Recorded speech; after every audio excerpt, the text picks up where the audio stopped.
le principe selon lequel Dieu travaille plus pleinement par l'Église en tant que corps formé de croyants que par des croyants indépendants travaillant séparément est clair dans l'Écriture.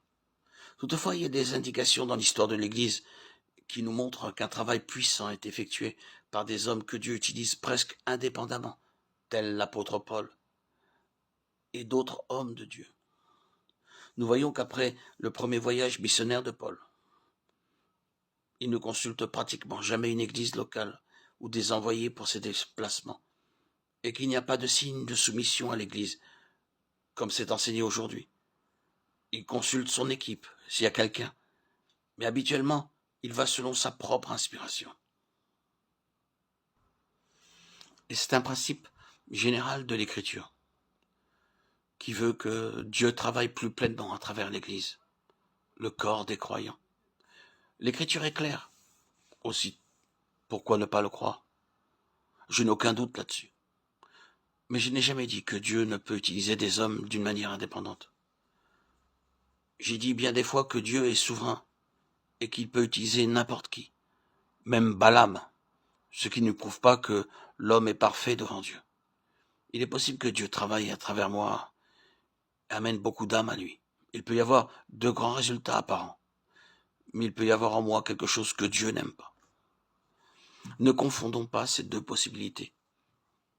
Bien sûr, Dieu peut utiliser et il utilise des docteurs, des prédicateurs, des hommes de Dieu de chaque pays pour expliquer les Écritures et gagner des âmes.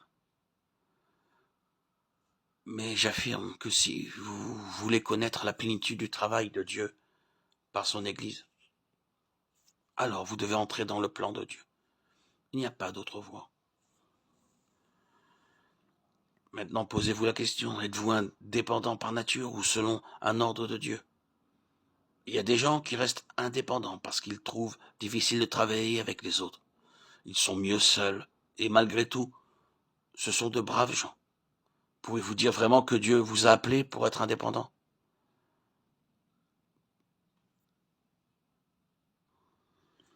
Pour ma part, je pense que c'est une source de force de travailler en collaboration avec les autres. Et pour moi, cela signifie beaucoup d'avoir la prière de la communion fraternelle des églises. Je sais que j'ai gardé en moi bien des fautes par ces prières.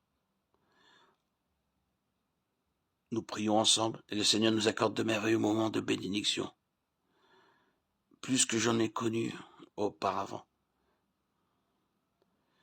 Mais ne vous méprenez pas, s'il vous plaît. Je n'ai pas dit que personne ne peut être utilisé à part nous. Nous prions pour le peuple de Dieu partout, mais lorsqu'il s'agit de construire une église, une assemblée, cela doit être selon le plan de Dieu.